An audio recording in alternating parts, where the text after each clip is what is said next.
अस्सलाम वालेकुम, मेरा नाम ईमान हैदर है। मैं बीकॉम ऑनर्स सेमेस्टर 6 से हूँ। हमें एक प्रोजेक्ट मिला है, उसमें मैं कुछ आपको टॉपिक के नेम्स दूँगी। मैं उसको सबसे पहले अकाउंटिंग की टर्म्स में रिलेट करूँगी और उसके बाद आपको उसे इस्लाम के हवाले से रिलेट करना होगा।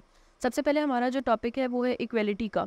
अब इक्वालिटी में ये होता है इसको आपको मैं अगर अकाउंटेंसी से रेलिवेंट करके दिखाऊँ तो मैं अगर एक ऑडिटिंग टीम से ताल्लुक़ रखती हूँ और मुझे कोई भी कंपनी ऑडिट के लिए बुलाती है, ऑल्दो उस कंपनी के मैनेजर्स को पता होता है, उस कंपनी के शेयर होल्डर्स को पता होता है कि इस कंपनी में जो है कोई भी घपला हुआ है, तो उसके बावजूद मुझे वो कुछ अगर ऊपर रिश्वत वगैरह जिसे आप कहते हैं वो दे के कहे कि आपने इसकी जो टर्म ऑडिटिंग का रिपोर्ट निकालनी है वो बिल्कुल जो है इस तरह निकालनी है जिस तरह जो उसमें घपले किए हुए हैं वो नज़र ना आए, तो ऐसा पॉसिबल नहीं होगा। मैं एक फेयर बेसिस पे रहते हुए उसके जो ऑडिटिंग रिपोर्ट निकालूंगी उसके अंदर मैं जो उसका एज इट इज़ रिज़ल्ट होगा वो दूंगी। अब आप इसको फर्दर जो है इस्लाम से रिलेट करके बताएं मुझे इसकी एग्जांपल। मैं इसको इस्लाम में आपको ये दूंगा कि आप ने अपने आखिरी खुतबे हिज्जतुल अलविदा में बयान फरमाया था कि किसी काले को गोरे पर और किसी गोरे को काले पर, और ना किसी अरबी को अजमी पर और ना किसी अजमी को काले पर फोकियत हासिल है। क्यों? क्योंकि इस्लाम में सब इक्वलिटी के बेस पे हैं, ठीक है, सब बराबर हैं। उसमें सिर्फ ऊंचे दर्जे वाला वही जिसका तकवा पुख्ता है। इस्लाम में ऐसी बहुत सी चीज़ें हैं जो से क्या कहते हैं, इस्लाम में इंसाफ के तौर पर चलते हैं। हज़रत उमर रज़ी अल्लाह अन्हु इंसाफ के बहुत पक्के एक खलीफा थे।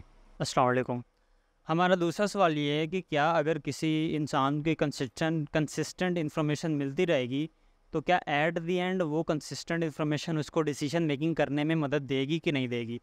विल फर्स्ट सर, आपको मैं एक एग्जांपल बताता हूँ कि अगर एक बंदा चाइना से आया है और उसको वहाँ पे कोविड है, तो मिस्टर ए को कोविड है तो हमें एक इन्फॉर्मेशन मिली उसको कोविड है। दूसरा बंदा भी आया मिस्टर बी, उसको भी कोविड है, हमें दूसरी सेम पैटर्न के साथ इन्फॉर्मेशन मिली कि यार इसको भी कोविड है। तीसरा बंदा भी आया तो हमें डिसीजन मेकिंग करने में बहुत आसानी हो जाएगी कि यार इसको भी हो सकता है कोविड हो। तो सेम पैटर्न के साथ हमें सिमिलर इन्फॉर्मेशन मिल रही है तो एट द एंड हमने डिसीजन मेकिंग आसानी से कर ली है। तो क्या आप इसको इस्लामिक पॉइंट ऑफ व्यू से भी थोड़ा एक्सप्लेन कर दें? और दूसरी बात आप ये भी बता दें कि क्या वाकई डिसीजन मेकिंग करने के लिए कंसिस्टेंट इन्फॉर्मेशन की ज़रूरत होती है कि नहीं होती? जी, अस्सलाम वालेकुम जी। सबसे पहली बात तो ये है कि अगर इस्लामिक पॉइंट ऑफ व्यू से मैं बात करता जाऊँ तो इस्लामिक पॉइंट ऑफ व्यू से अल्लाह ताला की ज़ात ने बनी नौ इंसान के लिए हज़रत आदम से लेकर हज़रत मोहम्मद सल्लल्लाहु अलैहि वसल्लम तक 1,24,000 नबी भेजे, पैगंबर भेजे, औलिया भेजे, और उन तमाम का मकसद एक ही चीज़ था और एक ही मैसेज को बार बार लोगों तक पहुंचाना था। वो वाहदा शरीक की ज़ात थी। अगर बड़ी सिंपल सी बात करूं, इसी चीज़ को अगर मैं देखता जाऊं तो ये कंसिस्टेंसी है। अल्लाह ताला की ज़ात ने हज़रत आदम को बताकर भेजा कि ला इलाहा इल्लल्लाह है, और उस चीज़ को मुकम्मल किया मेरे अल्लाह ताला के आखिरी नबी आखिरतुज़्ज़मा हज़रत मोहम्मद सल्लल्लाहु अलैहि वसल्लम ने। उन्होंने भी जिस वक़्त खुद हिज्जतुल वदा के मौके पर फरमाया कि तुम्हारे लिए तुम्हारा दीन आज मुकम्मल कर दिया गया है, मेरे बाद कोई नबी नहीं, तुम्हारे बाद कोई उम्मती नहीं, और अल्लाह के अलावा कोई दूसरा इबादत के काबिल नहीं है, वही तमाम इबादत के लिए लायक है, काबिल है। तो ये एक कंसिस्टेंसी है। जिस कंसिस्टेंसी को अगर देखा जाए तो वो ये है कि जिस वक्त आप तमाम के तमाम चीज़ों को कंसिस्टेंसी के पॉइंट ऑफ व्यू से बात करते हो तो ये अल्लाह ताला का जो वही का सिलसिला था और लोगों तक बात को पहुंचाने का जो सिलसिला था, ये जितने अच्छे तरीके से पहुंचता गया और इसको मुकम्मल मेरे अल्लाह ताला के आखिरी नबी ने किया। तो इसका मतलब है कि हमें आज अपनी ज़िंदगी में डिसीजन मेकिंग अगर करनी है तो अल्लाह का ये पैगाम जो पहले नबी हज़रत आदम से शुरू हुआ और आखिरी नबी जो कि हज़रत मोहम्मद सल्लल्लाहु अलैहि वसल्लम तक पहुंचा, ये तमाम का तमाम उसी कंसिस्टेंसी का हिस्सा है। साइंस अगर देख लें तो साइंस भी इसी तरह कंसिस्टेंसी के ऊपर बात करती है। मिसाल के तौर पर अगर मैं सिंपल सी एग्जांपल देता जाऊं, एक मैनेजर ने अगर कोई डिसीजन लेना हो तो वो तमाम का तमाम उसकी इन्फॉर्मेशन पर डिपेंड करता है। इन्फॉर्मेशन जितनी ज़्यादा एक्यूरेट होगी, इन्फॉर्मेशन जितनी ज़्यादा कंसिस्टेंट होगी, उसका जो डिसीजन है वो भी उतना ही ज़्यादा एक्यूरेट होगा। आप दुनिया के किसी भी शोबे को उठा के देख लें, उसमें कंसिस्टेंसी बहुत ज़्यादा ज़रूरी है।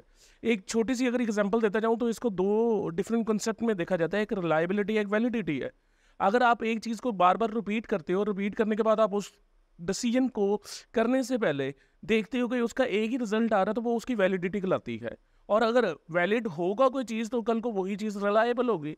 फॉर एग्जांपल एक बंदा अगर किसी चीज़ को मेजर कर रहा है और उसको लग रहा है कि 1000 ग्राम का जो सा मैंने वेट रखा हुआ है वो हमेशा जो सा वो 1 kg को मेजर कर रहा है, तो इसका मतलब यही होगा कि वो 1000 ग्राम इक्वल टू 1 kg उसकी रिलायबिलिटी और वैलिडिटी को जाहिर करती है। और कल को वो किसी भी जगह पर जाएगा तो कल को जाकर वहाँ पे उसको डिसीजन मेकिंग में कि जी मैंने 1 kg अगर मेजर करना है तो ये वाला जो सा स्केल है वो रिलायबल भी है और वैलिडिटी भी है। तो अल्लाह ताला की ज़ात ने ये पैगाम बड़े अच्छे और वाज़ेह तरीके से दिया है कि जो भी पैगाम आप तक पहुँचेगा वो पैगाम रिलायबिलिटी और वैलिडिटी और कंसिस्टेंसी के साथ पहुँचेगा।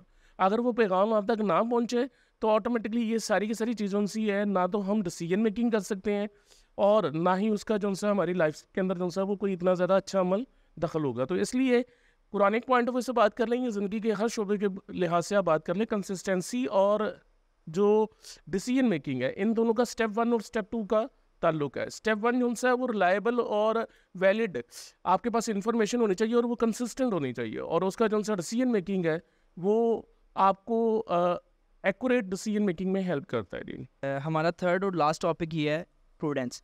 प्रूडेंस को अगर हम अकाउंटेबिलिटी में देखें तो अकाउंटेबिलिटी में एक अकाउंटेंट होता है जो कंपनी में प्रॉफिट एंड लॉस में से सिर्फ लॉस को एक्सपेक्टेड मतलब जो उस पर उसके ऊपर उसका रद्दोमल होता है।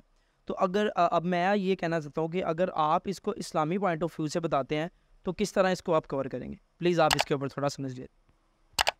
वालेकुम सलाम।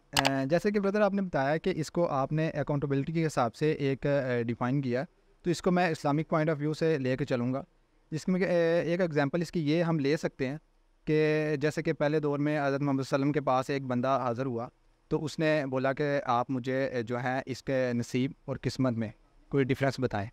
तो उन्होंने कहा कि ठीक है आप ऐसे करो, एक टांग पे खड़े हो। तो वो एक टांग पे खड़ा हो गया, तो उन्होंने कहा कि ये तुम्हारा जो एक टांग पे तुम खड़े हो गए और स्टेबल हो, मतलब स्टेबिलिटी है तुम्हारी, तो ये तुम्हारा नसीब है। तो उन्होंने कहा कि अब तुम दूसरी टांग जो है वो भी अपनी उठा लो। उसने पहले ही कह दिया कि मतलब मैं अगर दूसरी टांग अपनी उठाऊंगा तो मैं तो गिर जाऊंगा। तो उन्होंने कहा कि अगर तुम्हें लगता है कि तुम दूसरी टांग उठाओगे तुम गिर जाओगे तो ये तुम्हारी किस्मत है, कि जो तुम्हें पहले ही लग रहा है कि तुम अगर जानबूझकर दूसरी टांग उठाते हो तो तुम गिर जाओगे, तो ये तुम्हारी किस्मत है जो तुम करो।